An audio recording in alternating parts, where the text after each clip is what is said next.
Welcome back to Quits Gaming. My name is Silvermord, and we are back to playing The Bottom of the Well. Think it was easy? People had driven out of the sidewalks and left their cars. Everything was a mess. I tried going down the main highway, but that proved pointless, and I had to backtrack. I half ran and jogged as much as I could, but it felt like being late for class. I got tired almost immediately, while the goal was still as far away as ever. Chess wanted to go faster, but he slowed down when he saw I was struggling. The worried look on his face went nowhere, though.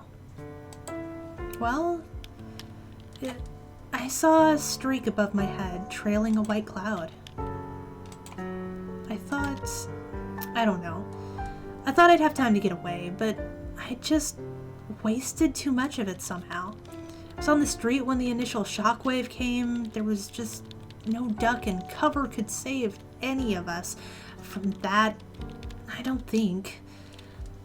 Next thing I know, I'm showered in glass as every window above us shatters. Cars swerved off the road and crashed.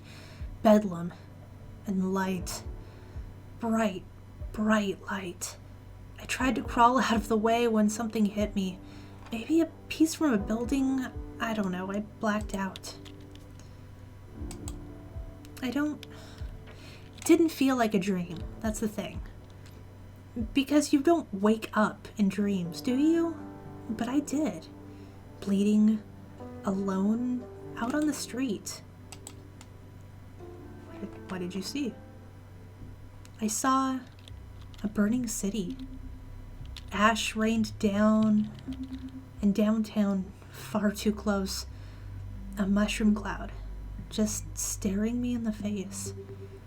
It was the end of the world. I just knew that there and then. And then there was a streak of light, and it was actually almost beautiful as it fell from space. Just a streak of light. At only a slight angle. I just had time to think, no, we've had enough, before it hit. Some reason, I elected to stare right at it when it impacted, above the ground, in a terrible fireball. Yeah, I didn't really see it though, but I died, eventually, in the dark.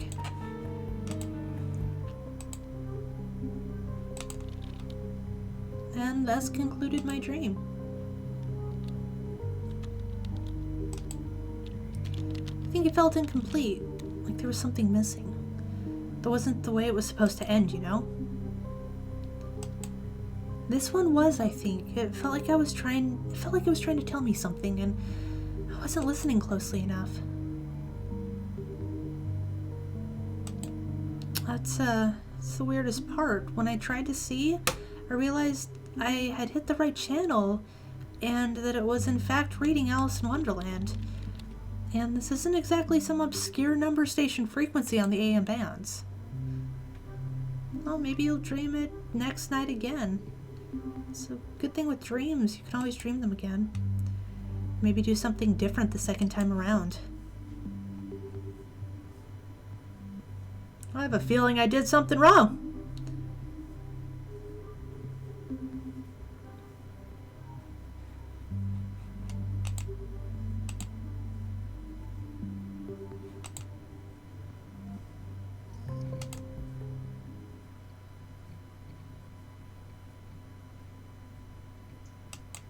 First death. Great. We're gonna do that again.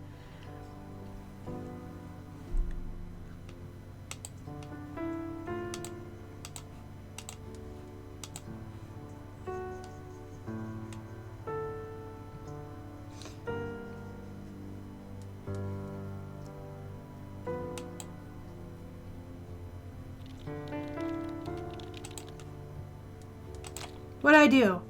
I went online to find what was going on. Try calling someone? First I tried, but it was futile. The phone network was completely overworked, but the net still worked fine. So what'd you find? The net was still working, but the bandwidth was severely lacking. The major news networks were either down or overloaded, but all the big search engines defaulted to some kind of government site and super simple HTML. That kind of confirmed it really was a real deal. Isn't the net supposed to be some kind of DERPA invention anyway? Wouldn't be surprised if they had some kind of system in place to take over if needed. Well, they hadn't taken it over. You could still go anywhere you wanted. Facebook still worked. It was insane. I tried to get in touch with my brother. He's the only one who's even got an account, but there was no reply. I spammed my aunts and sent an email to my mother, but I don't know, it felt like I needed to find someone right then and there. Group chat. It was spreading through the social network like wildfire. Someone had found the closest old Fallout shelter that was actually still operable down on 3rd. People were going there, just grabbing all they could and running before the bombs fell. You know, I did find you online. No, you were still in the UK. The bombs had already started falling there. You disappeared. There was nothing more to do. It's only a dream now. Sure.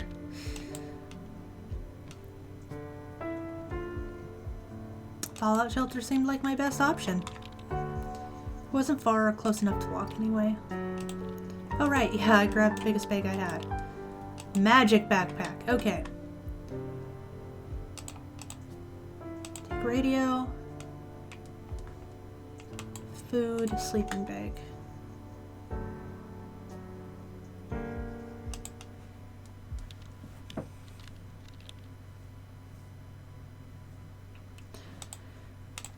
You could say that. God, that shelter. So I headed toward the shelter for my apartment. I'll admit I was still kind of hoping it was just all some kind of big false alarm, and by tomorrow everything would be back to normal. Actually, the panic that radio show caused was greatly exaggerated.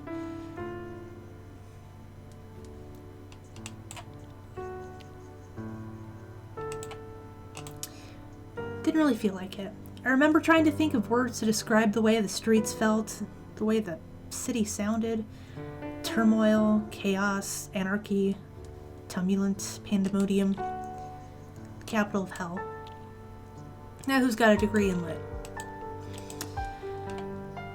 It's just so fucking damn. Like I said, everything felt so real. The panic in the streets, the accidents everywhere with no emergency responders showing up, and the ever-present siren. It was like everyone walked in with their eyes to the sky, just expecting to see a flash. Shelter was actually in the basement of a bar. They used it as storage, which was handy since there was a door towards the street, but there were no signs or anything like that anymore. I just knew about it from the Facebook conversation. Yeah. I went to what I thought was the side door, but it wasn't the kind of alleyway I'd usually hang out in. I could just imagine junkies and hobos sleeping among those trash bags. Anyway.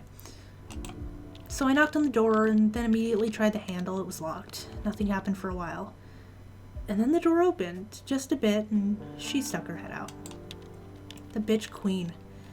She was this red-headed chick who had taken charge of everything in there. She was the one who originally posted about the place, so I guess she felt she owned it somehow? She stood there in the doorway, looking me over, and then basically said, "We're full." Like it was an exclusive club. Can't believe they just keep you out for no good reason. Not a chance. There was no sign on the door that said capacity 100. There was just no way there was 100 people in there already. I said as much. She didn't reply.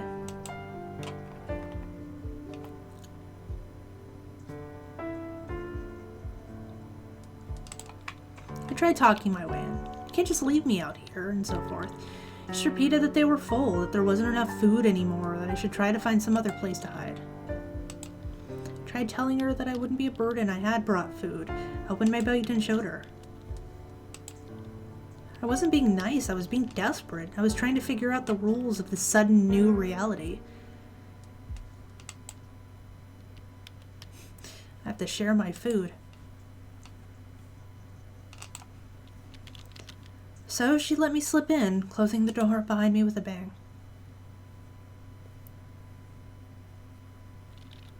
Barely had time to get my bearings before she started taking command again, telling me to hurry up and empty my bags. She had some kind of notion she should be in charge of the supplies.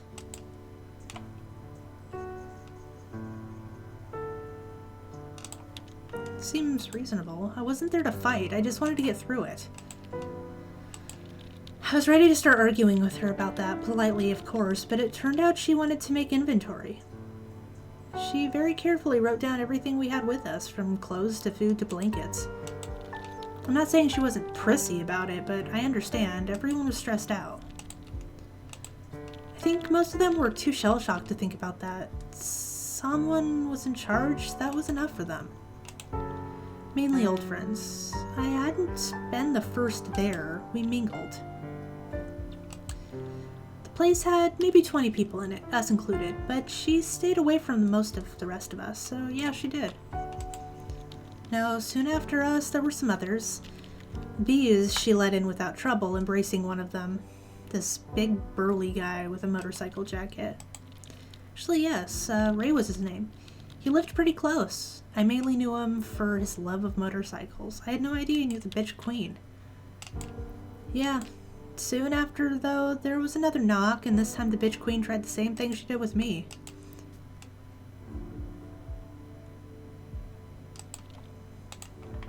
I raised my voice to her. She just turned red. I tried pushing my way in between, but she pushed me back. Then she called for Ray. I suddenly found myself alone, surrounded by a whole bunch of rather unkind gentlemen.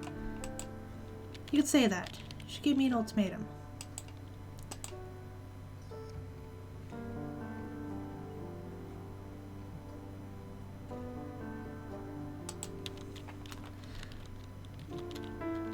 Yep, I stepped back from the door, the sound of it slamming shut echoing in my ears. Sound of desperation. I knew there'd be no more opening it. I had to think of something else. They all looked at me for some reason. I was pretty weird. I didn't really think of myself as the leader type. I was pretty sure they'd follow me, but thought of me as a leader? I don't know. It scared me. Thought about maybe heading off by myself instead.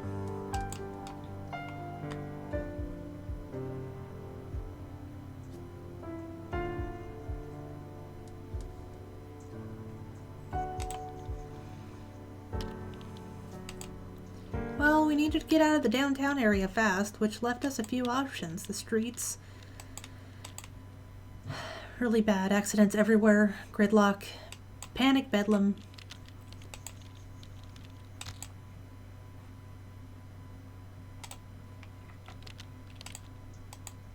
Well, finding a vehicle was easy. It'd all been abandoned for a good reason. It was my idea in the first place, but the others had a much more important task: to figure out and clear an escape route, once and if we managed to find an appropriate car. I wasn't really sure what I was looking for. I just needed a car or stat. I found a station wagon open and with the key in the ignition, no sign of the owner. Jumped in and gunned it. Got maybe half a block before I hit complete traffic stop. Everyone was beeping, people were abandoning their cars, all traffic rules forgotten. Yeah, well. Whole downtown area was gridlocked, cars everywhere, people running on the sidewalks. Already read that. Most people were going home, yeah.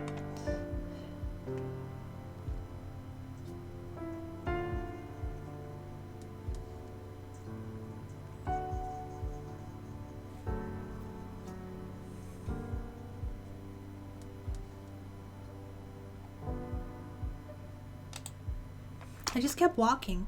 I don't really know what I was thinking. I don't think I was thinking. If I looked down and put one foot in front of the other, maybe nothing would happen. You think it was easy? People had driven out. Yep.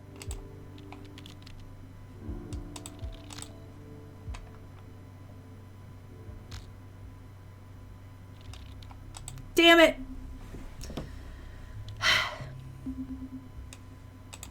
Okay, so that was the second playthrough of the bottom of the well. Apparently, I am just not fucking good at this game. Might try this again later. Thank you for joining me on Quits Gaming, and I will see you on the next episode. Hey guys, I'm Bear, I'm Silvermore. and thanks for watching our video. If you like what you see, why not like, comment, or subscribe by clicking the button to the bottom of this video, or you can check out our other social media sites in the description below, or on this beautifully illustrated picture that Bear drew. So we'd like to give you guys thanks for everything, and if you like what you saw, try looking at some of the other videos. Always open to suggestions, so feel free to let us know if there's anything you'd like to see us play. Thank you for joining us again, and we will see you on the next episode. Mwah! Bye, babies.